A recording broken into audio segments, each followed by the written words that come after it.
जब आफूभित्र त्यो परमरसले सरबर भएपछि भौतिक चेतनाले तपाईँलाई जिताउन भौतिक मनले तपाईँलाई वैकल्पिक गराउन सक्दैन। यही ईश्वरीय प्रेम, ईश्वरीय करुणा, ईश्वरीय स्नेह कुराको कुरा यस पुस्तकमा बगेको छ।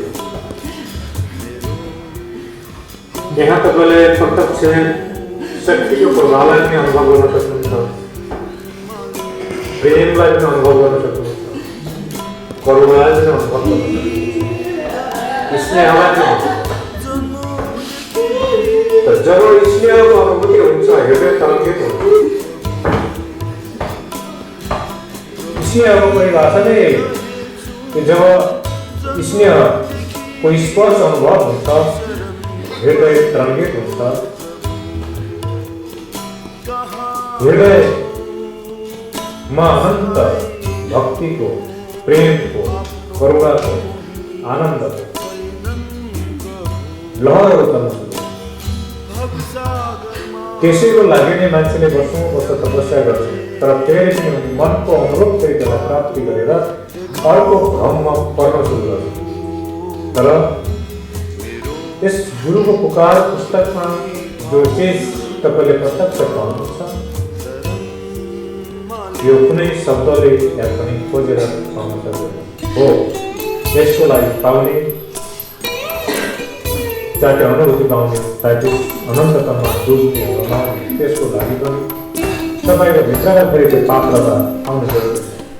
किनकि पात्रता अर्थात् तपाईँले केही जान्दैन त्यो राम्रो, तर तपाईँले म धेरै जानेको छु भनेर जस्तै विचारका भावका विवाहहरू बन्न सुरु गर्छ तपाईँलाई ईश्वरीय प्रेमले स्पर्श गर्न सक्दैन।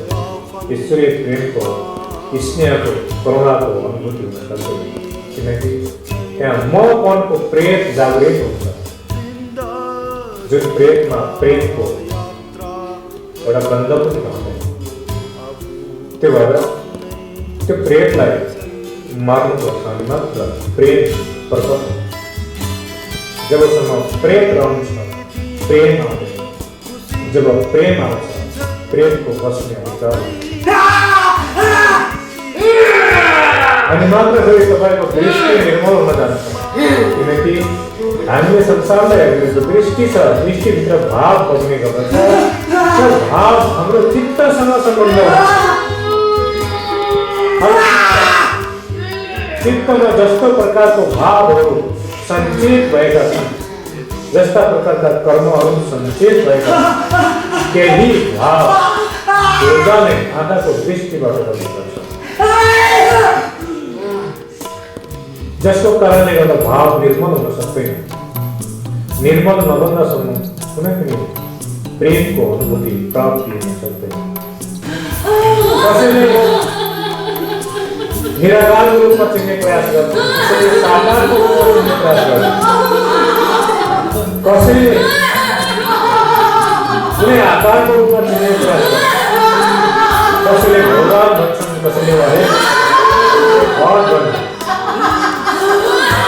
एउटा भौतिक चेतनाको सीमाबाट, भौतिक चेतनाको स्तरबाट भएको छ। जब त्यसको अस्तित्व प्रभाव हुन सुरु हुन्छ,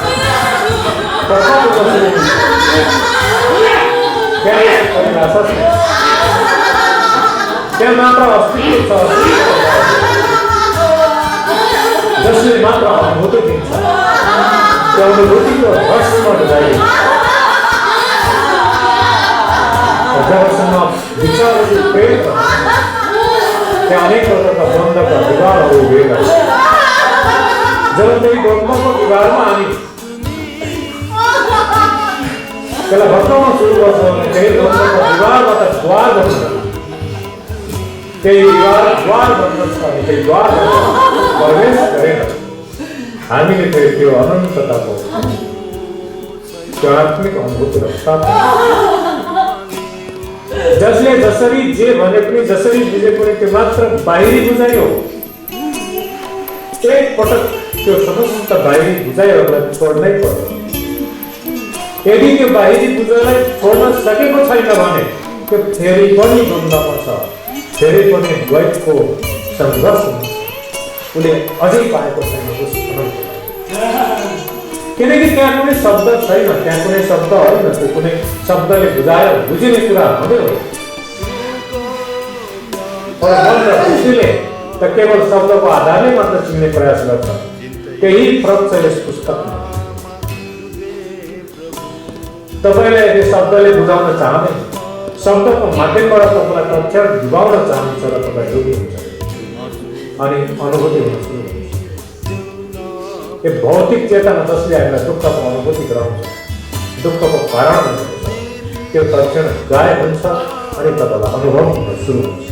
जसमा अपार श्रद्धा, भक्ति, विश्वास र समर्पण छ, त्यस्तो शिष्यलाई जो एक स्पर्श जसले जसरी चिनिन्छ उसलाई बिना कुनै शर्त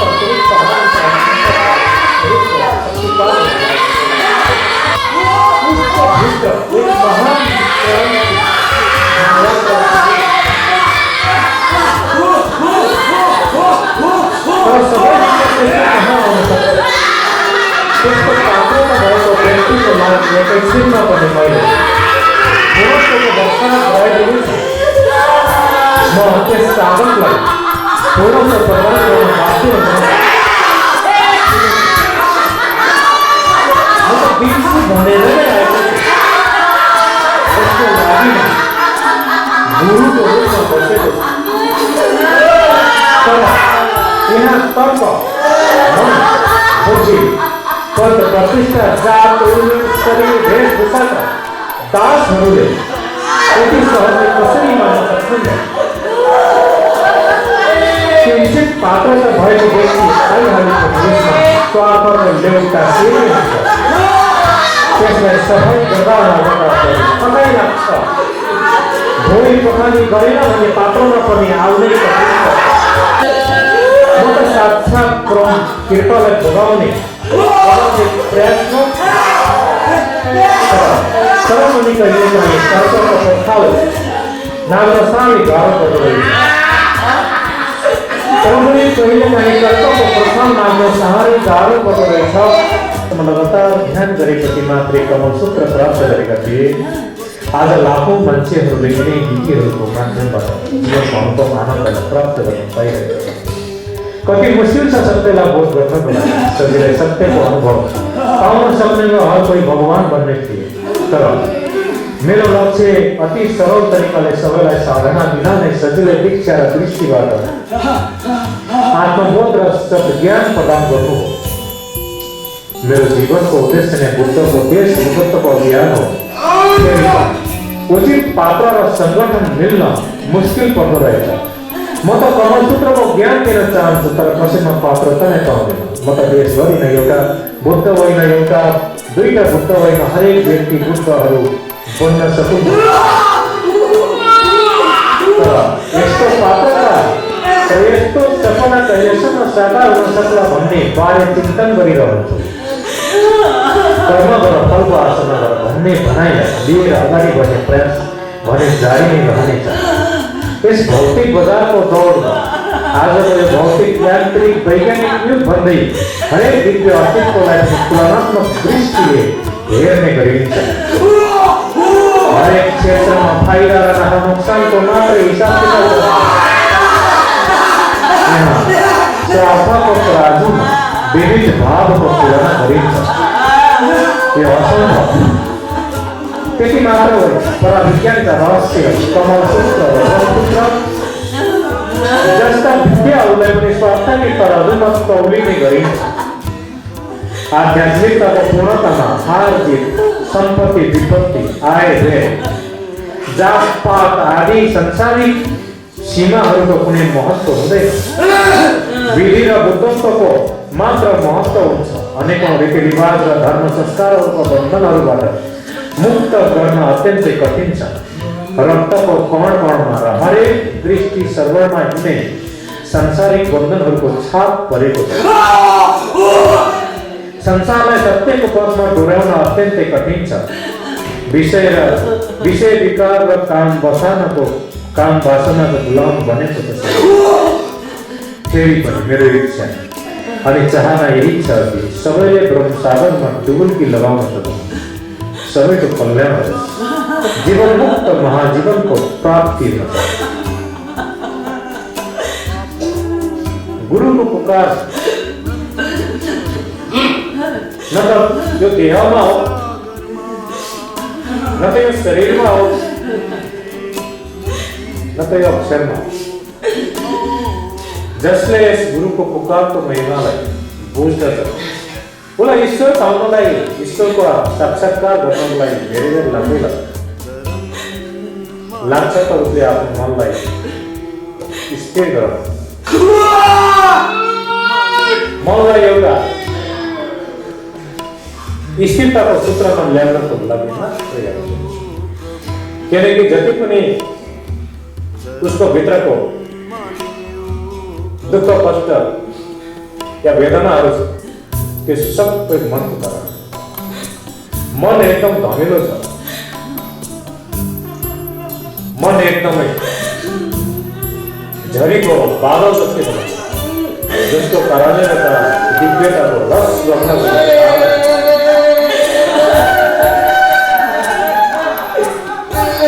जति जति तपाईँले यो पुस्तकलाई अत्यन्तै सरल तरिका तपाईँको मन निर्मल हुँदै जान्छ, चित्तमा लगेका दोषहरू अनि मात्र तपाईँको साथमा रहन्छ, साक्षी भावमा रहन्छ। ईश्वरीय प्रेम,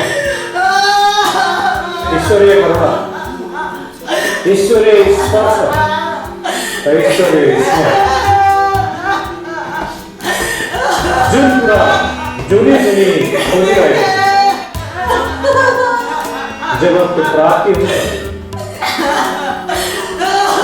समस्त संसारी या मनका द्वन्द्वहरू, हृदयका द्वन्द्वहरू सक्षम समाप्त हुन्छ।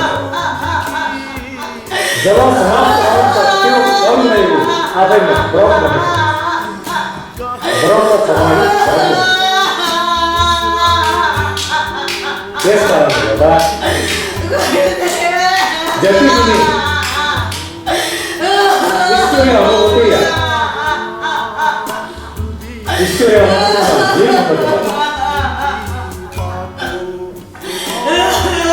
तपाईँ दिन कुनै आशा अपेक्षा मात्र यो पुस्तकलाई तपाईँ ग्रहण गर्नुहोस्, धारण गर्नुहोस्, समयमा पढ्नुहोस्, समय छैन बस त्यसलाई धारण मात्र गरेर तपाईँको साथमा मात्र राखे पनि हुन्छ, श्रेणीमा राखे पनि हुन्छ। किनकि यसले तपाईँलाई धेरै नै तपाईँलाई जुनी जुनीको भाषण कर्मबन्धनको जन्जिरबाट मुक्त गराउनु यो पुस्तकले तपाईँलाई ठुलो सहयोग, यो प्रत्यक्ष आजसम्मको हरेक पुस्तक ग्रन्थ जे जति पनि छ यो संसारमा उनीहरूले हरेक मान्छेलाई एउटा आसक्तिको बन्धनमा पारिदिन्छ, तर जसले तमाम आसक्तिका बन्धनहरूलाई समाप्त अनि मात्र हुन्छ आफ्नो सजिलो छ, अत्यन्तै सजिलो छ, अत्यन्तै सरल तरिकाले तपाईँले प्राप्त गर्न सक्नुहुन्छ।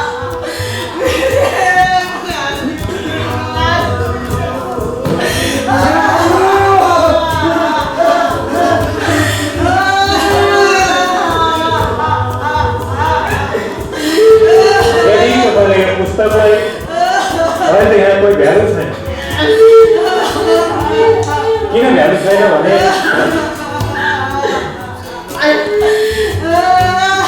तपाईँले शरीरमा हेर्नुहुन्छ, शरीर जब तपाईँ भौतिक चेतनमा आउनुहुन्छ तपाईँले शरीरमा हेर्नुहुन्छ त्यसलाई,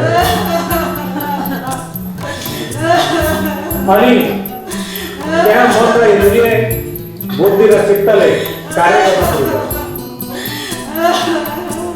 जब यो भित्रको जो अस्तित्व छ त्यसलाई पाउनको लागि त्योबाट बन्छ। र यसलाई हामीले पनि यत्तिकै सामान्य रूपले प्रस्तुत गरेका छन्, दिएका छन् र पनि यसको भ्यालु त्यति देखिएको छैन।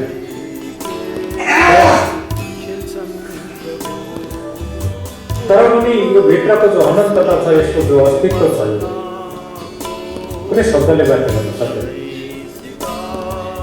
किनकि त्यसको लागि साक्षी पनि यही पुस्तकमा लेखेका लेखेका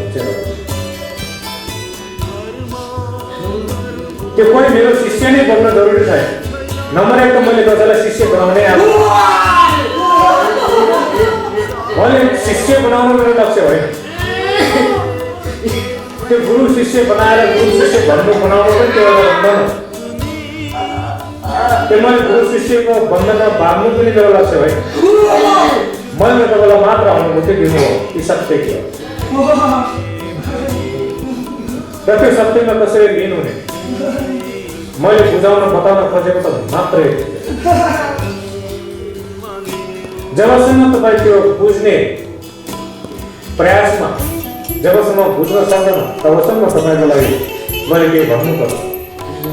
कहिले गाली गरेको जस्तो गर्नुपर्छ,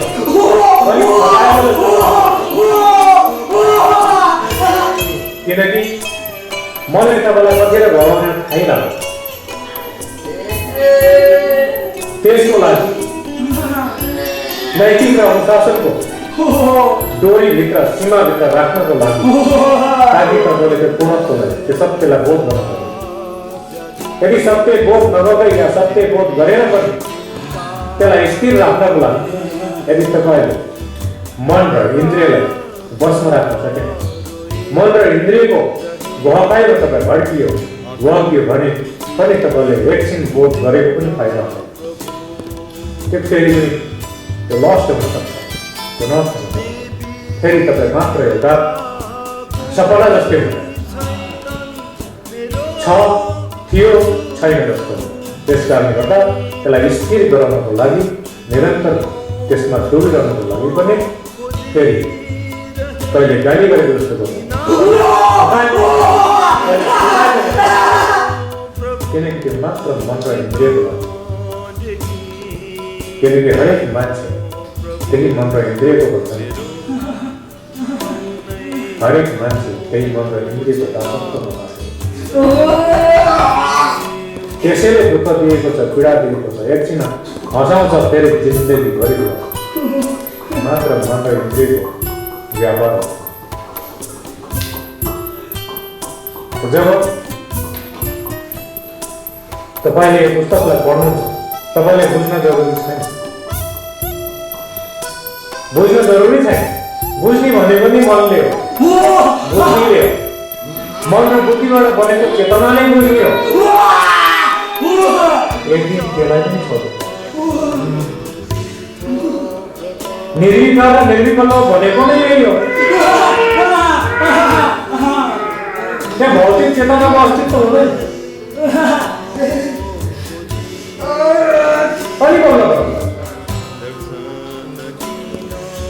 तर हामी ब्रह्म पनि बन्ने रे, ईश्वरलाई पनि प्राप्त गर्ने रे, तर आफ्नो मपनलाई आफ्नो भौतिक चेतना, आफ्नो भौतिक द्वन्द्व, आफ्नो भौतिक विचारलाई नछोड। कसरी पाउँछ? अनि फेरि भड्किन सुरु गर्छ। अब यहाँ पाउँछ कि वहाँ पाउँछ कि त्यहाँ पाउँछ कि। भड्किन त भड्किन्छ, तर उसले यो जुनीले अर्को जुनीको लागि पनि पाउने मार्ग उसको लागि बन्द हुन्छ। जब साक्षात हुँदा हुँदैन पाउँदैन बुझ्दैन भने फेरि अर्को पटक कसरी गर्छ। यसै सन्दर्भमा एउटा जीवन्त यथार्थ घटना छ। हामी सूरदासको कथा सुन्छौँ, सूरदासको जीवनी सुन्छौँ। उनको नाम मंगलदास थियो। उनी कोही बचपनदेखि नै जन्मजात नै अंधा थिएनन्। उनी जन्मजात अंधा थिएनन् सूरदास। जब उनी जन्मे घर परिवारले उनलाई मंगलदास राखिदिएका थिए। जब उनको उमेर बढ्दै गयो, जवानी चढ्दै गयो। जवानीको बेहोसमा मातेको हात्ती जस्तै उनी भड्किरहेका थिए। हरेक दृष्टिमा, हरेक भावमा, हरेक विचारमा उनको काम वासना हरेक स्त्रीहरूलाई जसलाई हेरेको थियो उनको वासना भड्किन्थ्यो।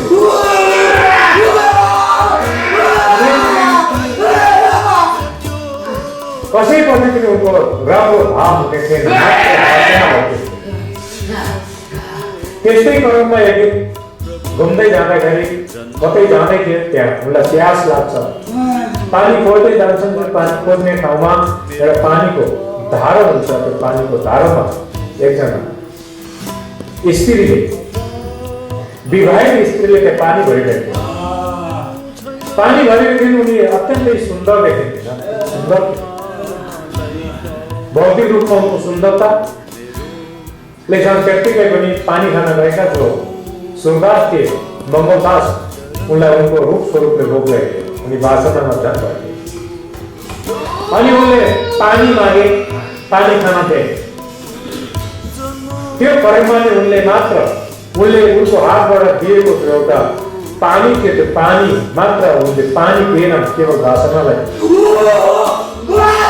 त्यत्तिकैमा उनी ती स्त्री पानी बोकेर घरतिर लागे।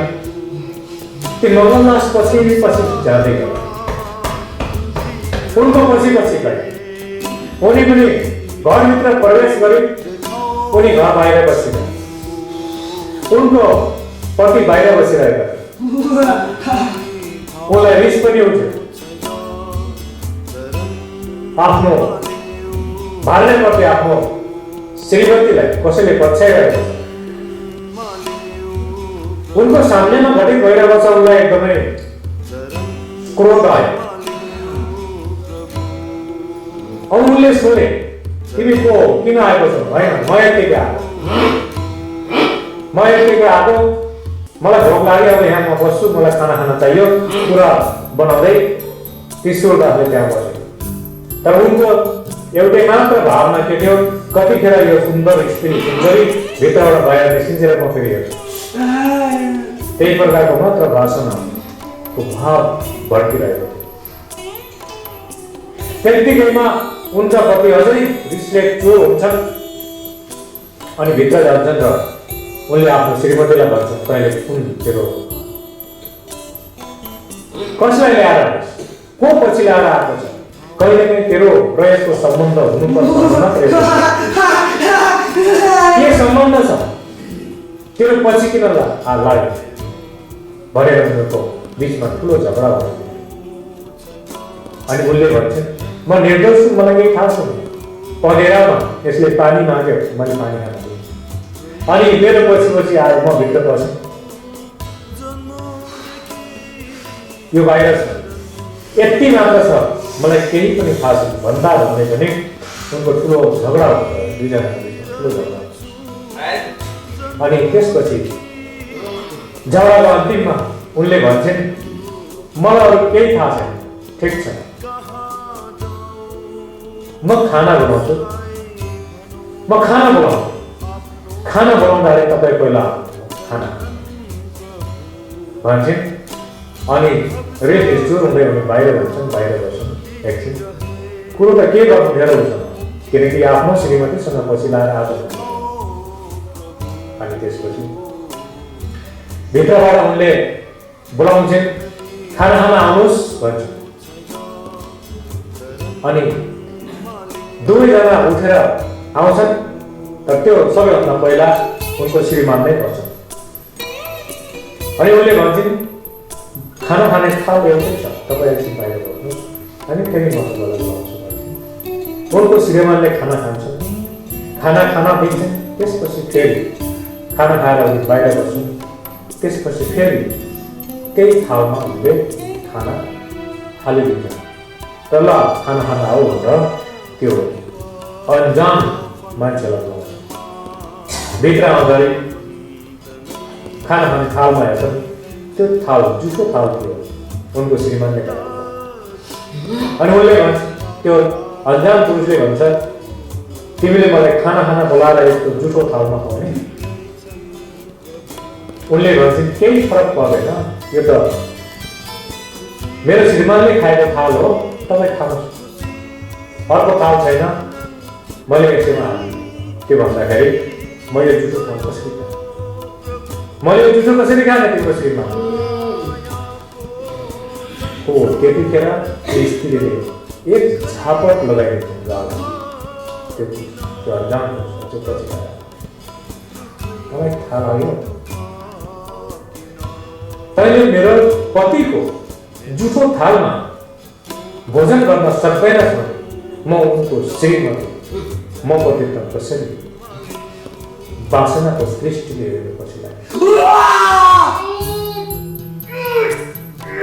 मेरो शरीर पनि उनको जुठो भइसकेको छ, मेरो शरीर पनि उनको भइसकेको छ, त मेरो शरीरप्रति वासनाको बेहोसीमा यहाँसम्म आयो झगडाको कारण।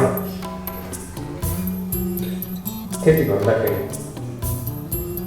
उनलाई ती मङ्गलदासलाई एकदमै होस आउँछ, उनलाई एकदम करेन्ट लाग्छ, एकदम बिउजे जस्तो लाग्छ। अनि उनले माफी माग्छन् कि हे देवी मलाई माफ गर्नु भनेर उनले नजिकैको आगो बाल्ने अगिनाको छेउबाट उनले चिम्टा माग्छन्, उनले चिम्टा दिन्छन् र त्यो चिम्टाले तुरुन्त आफ्नो एउटा आँखा त्यो देखेर ती स्त्रीले त्यो चिम्टा पस्नुभन्दा पहिला नै फेरि अर्को आँखा पर्छन् अनि दुवै आँखा फोडेर चिया देखिन्छ। यही वासना यही आँखाको कारणले गर्दा सुन्दरताको पछि लागेर मेरो मनभित्र जागेको वासनाले मलाई यसरी भड्केर भनेर उनले दुवै आँखा खोज्छन् र त्यहाँ देखि उनले एउटा अन्धो भनेर जीवन व्यतीत गर्छन् अनि कृष्णको भजनतिर लाग्छन्, भगवान कृष्णको भक्ति गर्न सुरु गर्छन्। अनि भक्ति गर्दा गर्दा गर्दा अन्तिममा फेरि भगवान कृष्णको दर्शन पाउँछन् अनि भगवान कृष्णले नै उनलाई गाइड गर्छन्, मार्गदर्शन गर्छन्, डोर्याउँछन्, दर्शन पाउँछन्। अन्तिममा दर्शन फेरि उनको अन्तर्चक्षुले दर्शन गर्छन्, बाहिर चक्षु आवश्यक पर्दैन। त्यो पनि कारण छ, उनी अन्धो बन्नुको पनि कारण छ, त्यो पूर्वजन्मको कारण छ। हरेक जन्मको हरेक जो पनि कुनै पनि कुराको एउटा उत्पत्ति हुन्छ त्यसको पछाडि कारण हुन्छ, चाहे यो जन्मको चाहे कुनै जन्मको, उनको त्यो पूर्व जन्मको कर्मको परिणाम थियो जसको कारणले गर्दा उनले यो जन्ममा आएर अन्धो भनेर त्यो पनि आफै आँखा परेर अन्धो भनेर बस्नु पर्यो।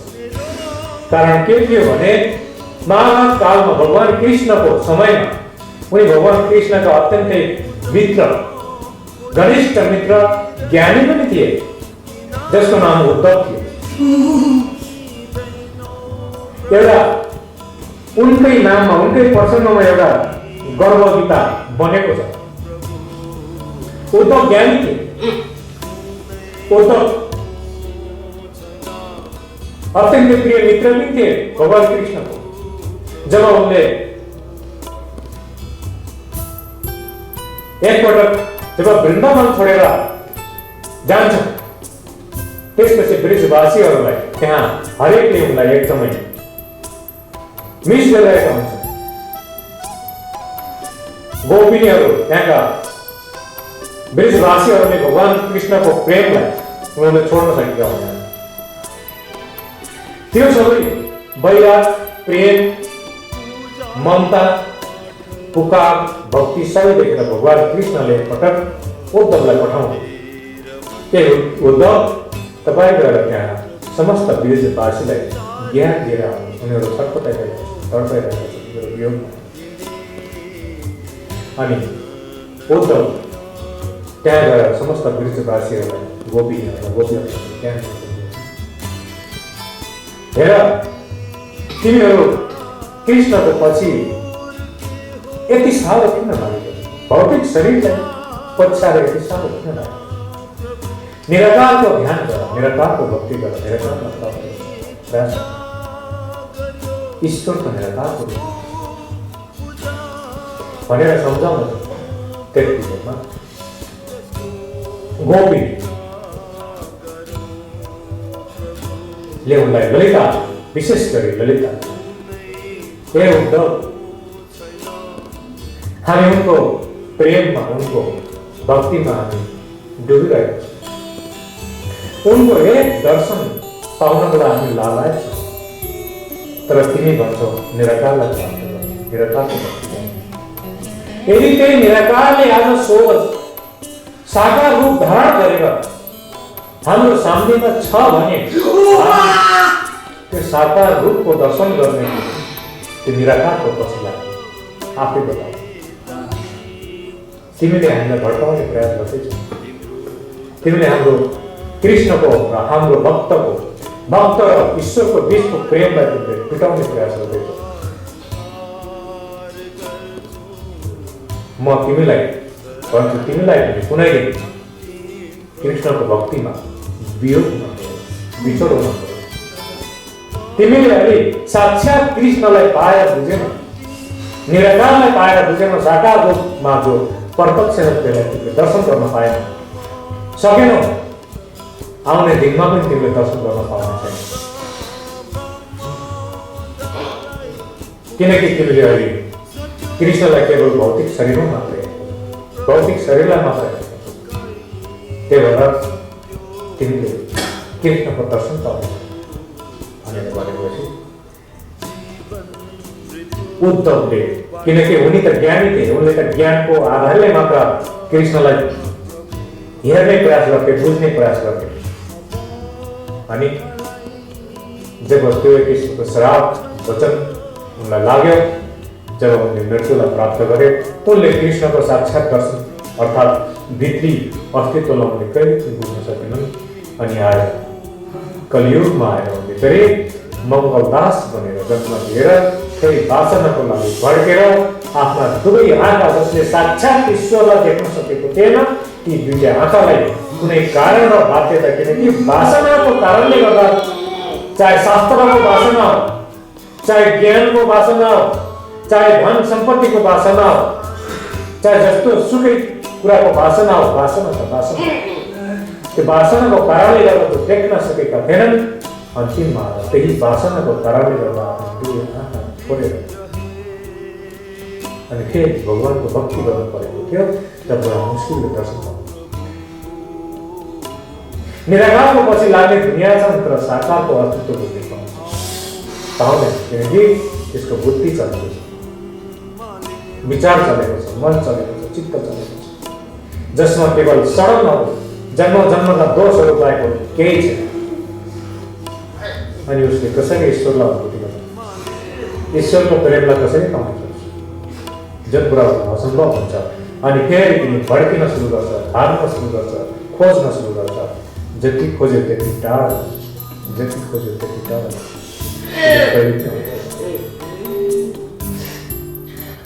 तिनै वासनाले गरेको आँखामा खोज्न सूरदासले त हिम्मत गरे दुईटा आँखालाई,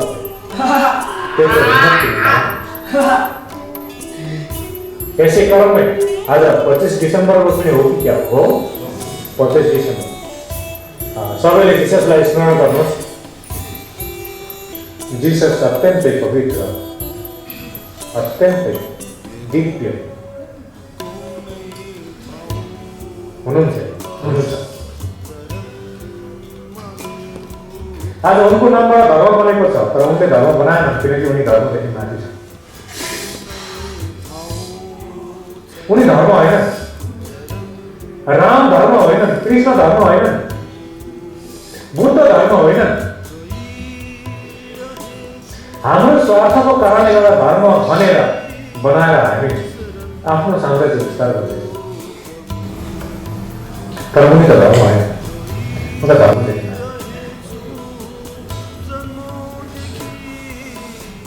ज्ञान बाँड्दै गर्ने क्रममा सबैले हल्ला फैलियो कि उनले त उनको हातले स्पर्श गर्दा मात्र पनि रोगव्याध ठिक हुन्छ अरे, उनको दर्शनले मात्र पनि रोगव्याध ठिक हुन्छ अरे भन्ने क्रममा एकजना जन्मजात अन्धो व्यक्तिलाई 25 वर्षको उमेर भइसकेको त्यो जन्मजात अन्धो थियो,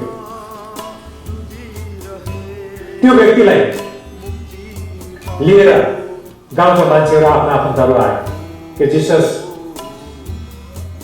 हामीले धेरै सुनेका छौँ तिम्रो स्पर्शले हरेक मान्छेका समस्याहरू समाधान हुन्छ अरे,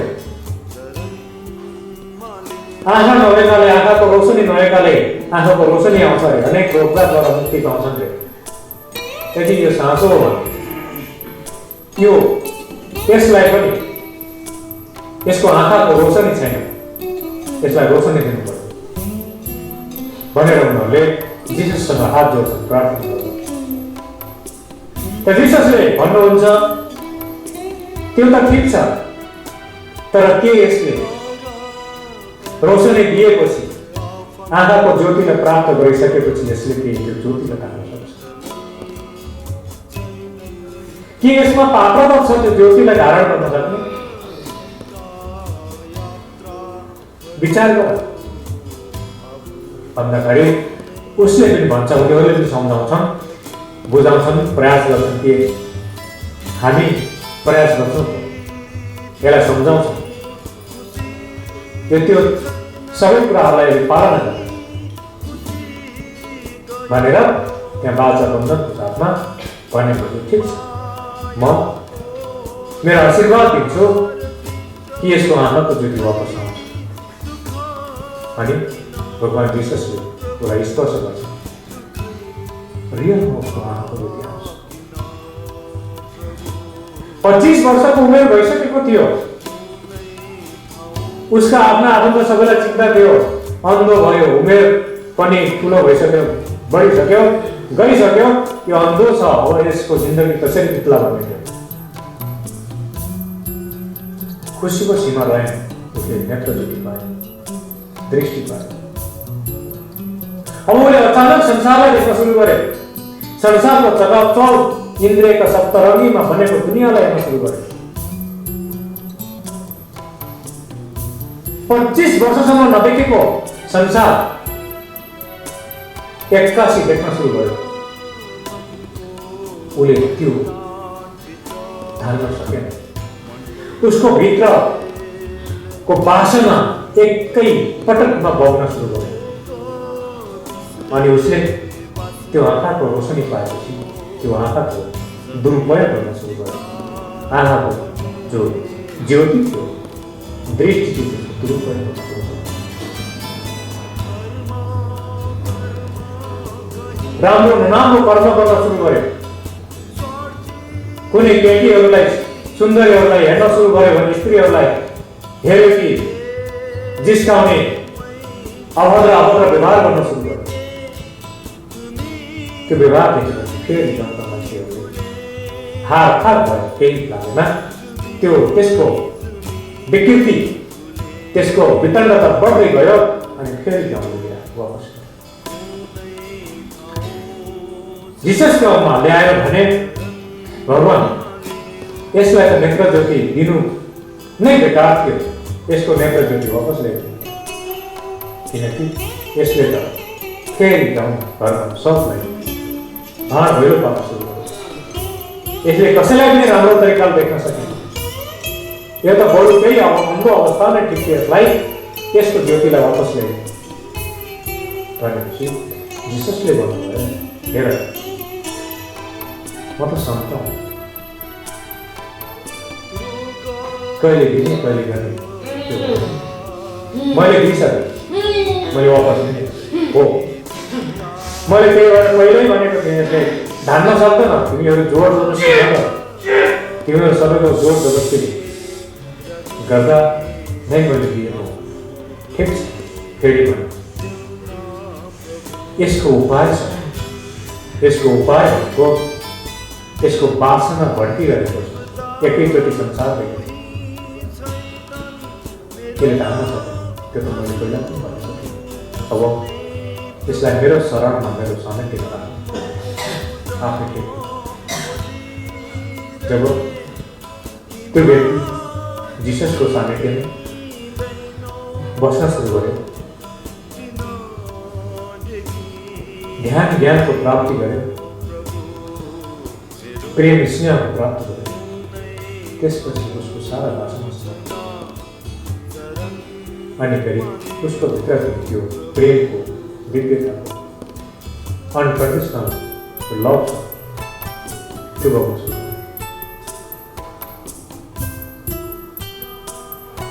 त एउटाले दृष्टि पाएको थियो गलत परेको थियो, जसको अलरेडी आँखा थियो। एउटाको आँखा थिएन, दोबारा ज्योति पायो, फेरि गलत पऱ्यो। एउटाले आँखा फुटालेर आफै आँखा दुवै आँखालाई फुटालेर भगवत प्राप्ति, एउटाले स्वयं भगवानको सानिध्य प्राप्त गर्यो, सारा वासना शिक्षा दीक्षा सत्संग सानिध्य अत्यन्तै जरुरी पर्छ हरेकको जीवन। किनकि उसको भित्र उसको चित्तमा लुकेको विकार वासनाले कतिवटा भट्काउने हुन्छ थाहै छैन। र वासना भनेको स्त्री र पुरुषप्रति मात्र होइन, वासनाका विभिन्न रूप रङहरू हुन्छ जो मनलाई कहिलेकाहीँ पक्कै लाग्छ। कुन प्रकारको वासना कसरी उसको मनलाई कब्जा गरिन्छ र त्यो वासनामा पुगाइदिन्छ उसले थाहै हुँदैन। त्यस कारणले गर्दा हामीले हाम्रो हृदयलाई निर्मल गराउनुपर्छ, प्रेम करुणा स्नेह भन्नुपर्छ, अनि मात्र भक्तिभाव आउँछ। ईश्वरप्रतिको भक्तिभाव र प्रेम पनि जागृत हुन्छ, समर्पण भाव अनि अनन्त अनुभूतिहरू चाहँदा नचाहँदै अनुभूति। त्यस कारणले सत्संग सानिध्य आवश्यक छ। आँखाको ज्योति पाएर मात्र हुँदैन, बरु वासनामा भट्किरहेको। आजको यस जिससको विशेष स्मृतिको दिन, स्मरणको दिन उहाँले गरेको दिव्य कार्यहरूको चिन्तन मनन र उहाँको हृदय जस्तो पवित्र प्रेमले गर्यो त्यो प्रकारको भावना कुनै पनि प्रकारको अपमान भावहरू कुनै पनि दिव्य महाआत्माहरूलाई राख्नु हुँदैन। यही भाव सबैकोमा जाग्ने हो भने द्वन्द्व कहाँ हुन्छ, प्रेम कहाँ हुन्छ। अन्तिममा पाउने सबैले ईश्वरलाई पाउने बाटो प्रयोग हुन्छ। कोही को बाटो हेर्न सक्छ, कोही को बाटो हेर्न सक्छ। जुनसुकै बाटो हेर्ने को बाटो हेर्न पाउने या पुग्ने एकै ठाउँमा। तपाईँहरू गुधाममा आउँदा सबैले अलग अलग बाटो अपनाए, अलग अलग गाडीमा चढे, आफ्नो आफ्नो भाव र आफ्नो आफ्नो विचार गरे, तर आयो एकै ठाउँमा। त्यसै गरी नै ईश्वरको मार्ग पनि त्यही। त्यही भएर कसैलाई अपमान गर्दैन। ठिक छ, जो जहाँबाट तर लक्ष्य उसको पुग्नु यदि सकिन्छ भने पुर्याउन मद्दत गर्दैन। मद्दत गर्न सकिँदैन मात्र आफू मात्र तर कसैलाई तिरस्कार गर्नु, अपमान गर्नु अनि मात्र हामीले उन्नसलाई प्राप्त गर्छौँ, डिभाइन लभलाई प्राप्त। यो कुराहरू सबैले बुझ्नुपर्छ। त्यही भएर म तपाईँहरूलाई आजको दिनमा यही आग्रह गर्छु कि कुनै पनि धर्मप्रति या कुनै पनि धर्मका संस्थापक जसको नाममा धर्म ती महान अस्तित्वहरूलाई कसैले पनि अपमान नगर्नु। चाहे भगवान बुद्ध हो, चाहे भगवान साई हो, चाहे भगवान कबीर हो, चाहे भगवान राम हो, चाहे भगवान जीसस हो, चाहे भगवान राम हो, चाहे भगवान कृष्ण, कसैलाई पनि द्वैतको भावले हेर्ने होइन। कसैलाई ठुलो, कसैलाई सानो, कसैलाई राम्रो, कसैलाई नराम्रो हेर्न साथै तपाईँको मन सक्रिय भएको, तपाईँको इन्द्रिय सक्रिय भएको, तपाईँको भौतिक दिमाग चलेको त्यो अवस्थामा कसैले पनि कहिले पनि ईश्वरको प्राप्ति गर्न सक्दैन। यो अन्तिम सत्य हो।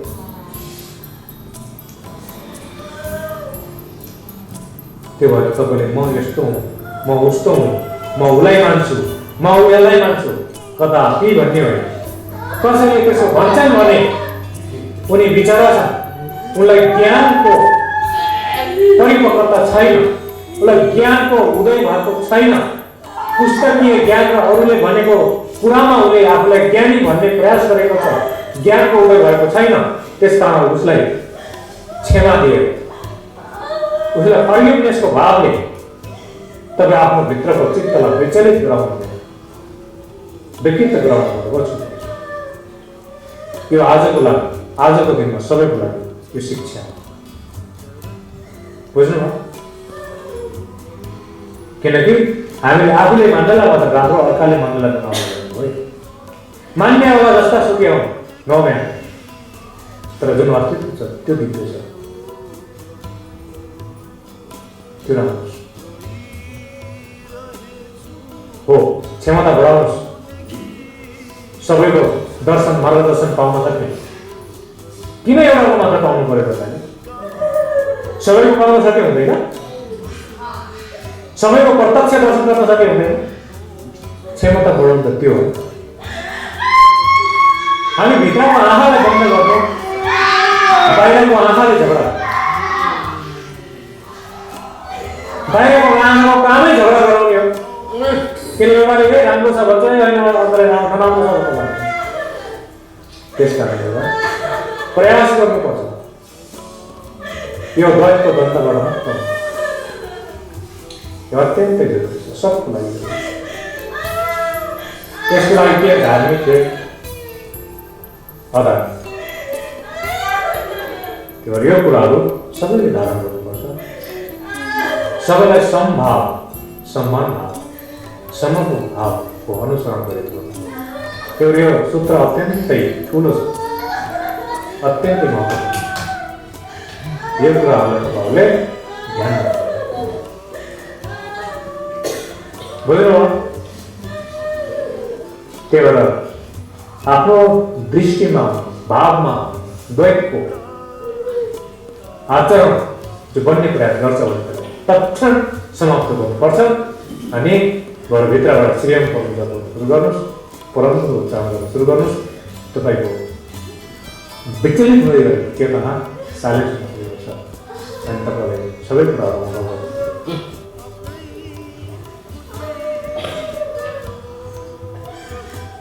कदापि राम्रो नराम्रो भाव फलाउनु हुँदैन। त्यसले तपाईँलाई दिव्यता दिँदैन, दिव्यता पाउनबाट वञ्चित गर्छ।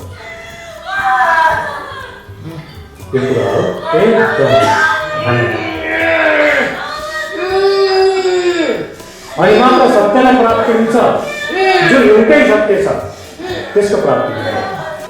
धेरै कुराहरू तपाईँहरूले सिक्नु भएको छ। बस जरुरी छ त आफ्नो जीवनमा, आफ्नो व्यवहारमा, आफ्नो भावमा, आफ्नो स्वभावमा उतार। यदि तपाईँ आफ्नो भावमा, स्वभावमा र व्यवहारमा उतार्न सक्यो भने तपाईँ महान साधक, एकदम उत्कृष्ट शिष्य। यदि तपाईँले आफ्नो जीवनमा आफ्नो भाव, स्वभाव र व्यवहारमा उतार्न सक्नु भएन भने तपाईँ सबैभन्दा बेइमान यो संसारको, सबैभन्दा दुर्त यो संसारको, त्यो पनि कोही न गुरुको लागि हो न गुरुधामको लागि हो, स्वयं आफ्नो